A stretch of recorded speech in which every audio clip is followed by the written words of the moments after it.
जय हिंद साथियों, मैं अमित कुमार और आप सभी को स्वागत है हमारे YouTube channel Amit study XYZ पर। आज का टॉपिक है ज्योग्राफी, जो बीपीएससी और अदर स्टेट पीसीएस में पूछा गया क्वेश्चन है, जो बहुत ही महत्वपूर्ण क्वेश्चन है। और इसका पीडीएफ मेरे टेलीग्राम चैनल पर है, जिसका लिंक मैंने वीडियो के डिस्क्रिप्शन में दे दिया है। आप वहां से डाउनलोड कर सकते हैं। अगर आप मेरे चैनल पर पहली बार हैं तो मेरे चैनल को सब्सक्राइब कर लीजिए। तो चलिए आज का सेशन स्टार्ट करते हैं। आज का पहला सवाल है, भारतीय उपमहाद्वीप मूलतः एक विशाल भूखंड का भाग था जिसे कहते हैं। इसका आंसर होगा ऑप्शन डी, गोंडवाना लैंड। अगला सवाल है, भारत कितने प्राकृतिक प्रदेशों में विभाजित है? भारत कितने प्राकृतिक प्रदेशों में विभाजित है? दो का आंसर हो जाएगा ऑप्शन ए, 4। बात कर लेते हैं इसका। भारत मुख्यतः 4 प्राकृतिक प्रदेशों में विभाजित है। 4 प्राकृतिक प्रदेशों में विभाजित है। उत्तर का पर्वतीय क्षेत्र, विशाल मैदान, प्रायद्वीपीय पठार एवं तटीय और द्वीपीय। अगला सवाल है, उत्तराखंड के किस भाग में पताल तोड़ कुएं पाए जाते हैं? 3 का आंसर हो जाएगा ऑप्शन बी, तराई में। पताल तोड़ कुएं ऐसे प्राकृतिक जल स्रोत होते हैं जो धरातल से स्वतः ऊपर प्रकट होते हैं और सतह पर जल निकलता रहता है। अगला सवाल है, भारत में भू आकारों की रचना से संबंध में निम्नलिखित कथनों पर विचार कीजिए। पहला है, संरचनात्मक दृष्टि से मेघालय पठार दक्कन पठार का ही विस्तारित भाग है। दूसरा है, कश्मीर घाटी रचना एक संभिन्नति हुई है। गंगा मैदान की रचना एक अग्रगर्त में हुई है। और चौथा है, हिमालय की उत्पत्ति भारतीय प्लेट, यूरोपीय प्लेट तथा चीनी प्लेट के त्रिकोणीय अभिसरण के फलस्वरूप हुए हैं। तो 4 का आंसर हो जाएगा ऑप्शन ए, 1, 2 और 3। 1, 2 और 3। अगला सवाल है, निम्नलिखित में से कौन सा मरुस्थल है? 5 का आंसर हो जाएगा ऑप्शन ए, सिंधु क्षेत्र। भारत का विशाल मरुस्थलीय भाग थार मरुस्थल है, जिसका विस्तार भारत के राजस्थान राज्य और पाकिस्तान में है। अगला सवाल है, निम्नलिखित में से कौन सा जिला धरवार भूस्तरीय रचना वाला नहीं है? 6 का आंसर हो जाएगा ऑप्शन बी, रोहतास। अगला सवाल है, निम्नलिखित में से कौन सी चट्टान प्रणाली भारत में नवीनतम है? 7 का आंसर हो जाएगा ऑप्शन डी, गोंडवाना लैंड। अगला सवाल है, निम्नलिखित प्रश्नों पर विचार कीजिए तथा सही उत्तर चयन कीजिए। इसका होगा पहला है, हिमालय से निकलने वाली सभी नदियां सतत वाहिनी हैं। दूसरा है, हिमालय अपनी वर्षा का अधिकांश दक्षिण पश्चिम मानसून से प्राप्त करता है। तो 8 का आंसर हो जाएगा ऑप्शन सी, 1 और 2 दोनों सही होगा। चलिए अगला सवाल है, हिमालय की रचना समांतर वलय श्रेणियां से हुई है, जिसमें से प्राचीनतम श्रेणी है। 9 का आंसर होगा ऑप्शन सी, बृहद हिमालय श्रेणी। अगला सवाल है, उत्तर भारत में उप हिमालय क्षेत्र के सहारे पहले समतल मैदान को कहा जाता है। तो 10 का आंसर होगा ऑप्शन डी, भावर। अगला सवाल है, हिमालय का पर्वतपदीय प्रदेश है। इसका आंसर होगा ऑप्शन बी, शिवालिक। अगला सवाल है, शिवालिक पहाड़ियाँ निम्न में से किसका हिस्सा है? शिवालिक पहाड़ियाँ निम्न में से किसका हिस्सा है? तो 12 का आंसर हो जाएगा ऑप्शन सी, हिमालय। अगला सवाल है, शिवालिक श्रेणी का निर्माण हुआ, तो इसका निर्माण हुआ, ऑप्शन हो जाएगा इसका डी, सेनोजोइक में। अगला सवाल है, कुमायूं हिमालय निम्नलिखित में से किन नदियों के बीच स्थित है? 14 का आंसर हो जाएगा ऑप्शन सी, सतलज और काली। अगला सवाल है, लघु हिमालय किन के बीच स्थित है?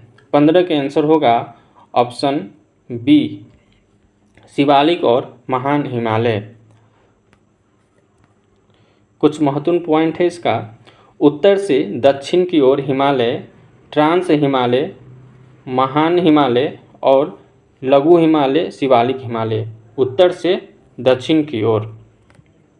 ठीक। निम्नलिखित में से कौन सबसे नवीनतम पर्वत श्रेणी है?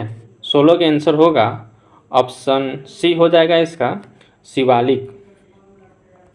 अगला सवाल है, निम्न हिमालय पर्वत श्रेणी में से किस पर्वत श्रेणी को अटल टनल पार करती है?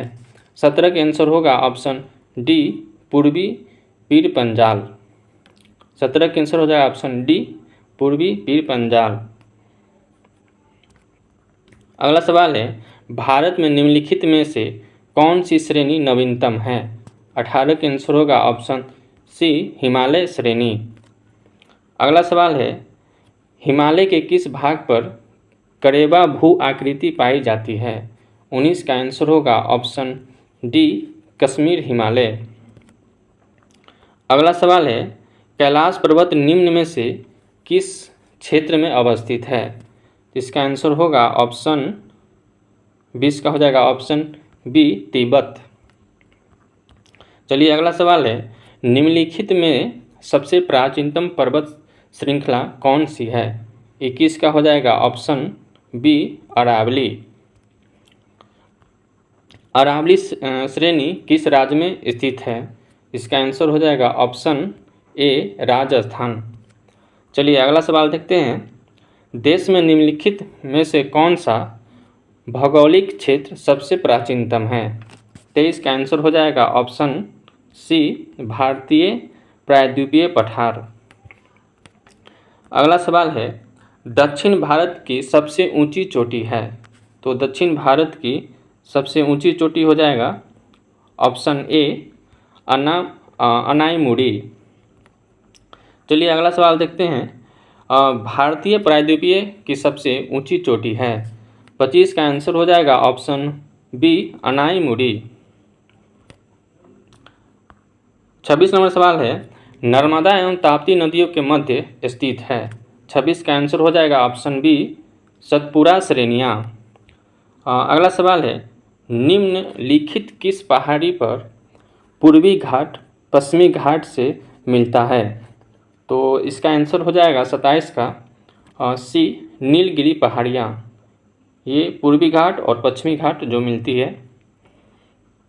चलिए अगला सवाल देखते हैं, डोडा बेटा चोटी स्थित है, ये चोटी होगा, छोटी नहीं होगा, चोटी हो जाएगा, यहाँ चोटी स्थित है। 28 का आंसर होगा ऑप्शन बी हो जाएगा, नीलगिरी पहाड़ियों में। चलिए अगला सवाल देखते हैं, जहाँ पूर्वी घाट और पश्चिमी घाट मिलते हैं वहाँ निम्नलिखित में से कौन सी पहाड़ियाँ अवस्थित है? इसका आंसर हो जाएगा ऑप्शन सी, नीलगिरी पहाड़ियाँ। अगला सवाल है, निम्नलिखित में से कौन एक कर्नाटक, केरल एवं तमिलनाडु राज्य के मिलन स्थल पर स्थित है? इसका आंसर हो जाएगा ऑप्शन डी, नीलगिरी पहाड़ियाँ। अगला सवाल देखते हैं, नीलगिरी पर्वतमाला किस राज्य में स्थित है? इसका आंसर होगा ऑप्शन ए, तमिलनाडु। अगला सवाल देखते हैं, भारत की निम्नलिखित में से कौन सी पर्वत श्रेणी केवल एक ही राज्य में फैली है? तो 32 का आंसर हो जाएगा ऑप्शन सी हो जाएगा, अजंता। अजंता श्रेणी महाराष्ट्र राज्य में स्थित है। महाराष्ट्र राज्य में स्थित है, इसका विस्तार केवल महाराष्ट्र राज्य में ही है। ठीक है। चलिए अगला सवाल देखते हैं, महाराष्ट्र एवं कर्नाटक में पश्चिम घाट क्या कहलाते हैं? तो महाराष्ट्र एवं कर्नाटक में पश्चिम घाट क्या कहलाते हैं? तो 33 का हो जाएगा ऑप्शन बी, सह्याद्री। पश्चिमी घाट को महाराष्ट्र, गोवा, कर्नाटक, सह्याद्री के नाम से जाना जाता है। चलिए अगला सवाल देखते हैं। कार्डेमम पहाड़ियाँ जिन राज्य की सीमा पर स्थित है वह है?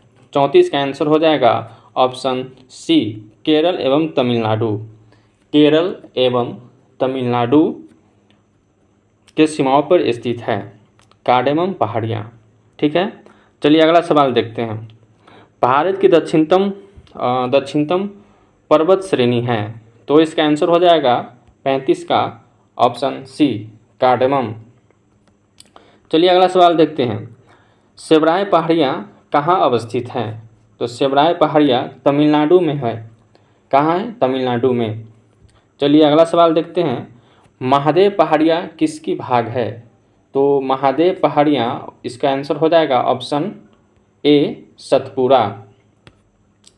धूपगढ़ चोटी स्थित है, तो धूपगढ़ चोटी 38 का हो जाएगा ऑप्शन ए, सतपुरा रेंज में। चलिए अगला सवाल देख रहे हैं। निम्नलिखित में से कौन सी पहाड़ियाँ राजस्थान में विंध्य पर्वत श्रेणी का विस्तार है?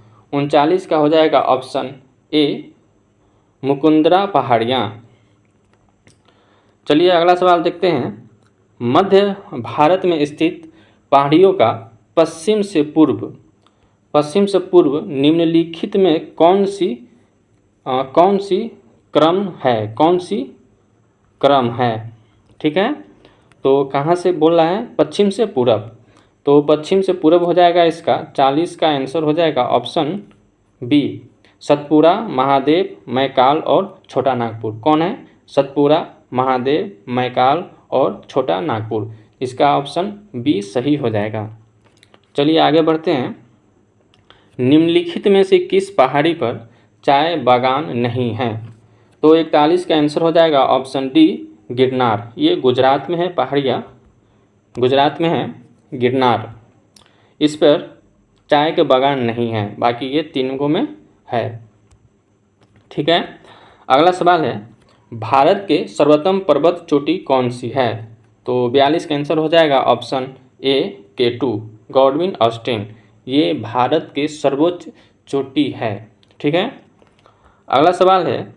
हिमालय की ऊंची चोटी कंचनजंगा कहाँ स्थित है? तो 43 का आंसर हो जाएगा ऑप्शन बी, सिक्किम और नेपाल। हिमालय की ऊंची चोटी कंचनजंगा सिक्किम और नेपाल में है। इसका ऑप्शन बी सही हो जाएगा। चलिए अगला सवाल है।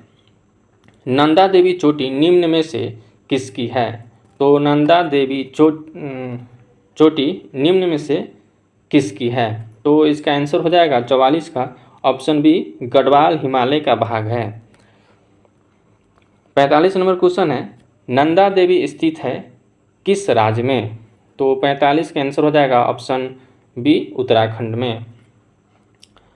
अगला सवाल है।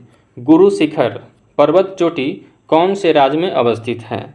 तो इसका आंसर हो जाएगा ऑप्शन ए, राजस्थान। तो ये 46 क्वेश्चन हम लोग कर लिए। तो आज का सेशन यहीं तक रहा। तो मिलते हैं किसी नई वीडियो में नए टॉपिक के साथ।